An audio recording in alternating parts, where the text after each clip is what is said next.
This is how to install Databricks CLI. So go to github.com/Databricks. This is their official repository.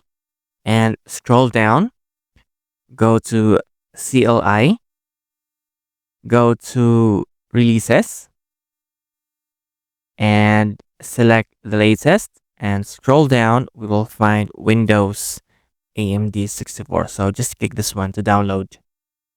And let's open our zip file.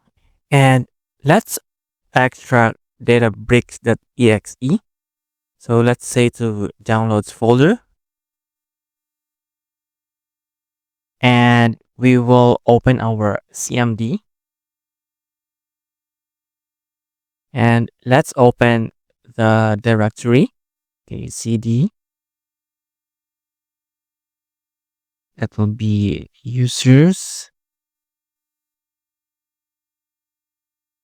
downloads. And we will run Databricks -v. And if you get this result, you have successfully installed Databricks CLI. So this is how to install Databricks CLI.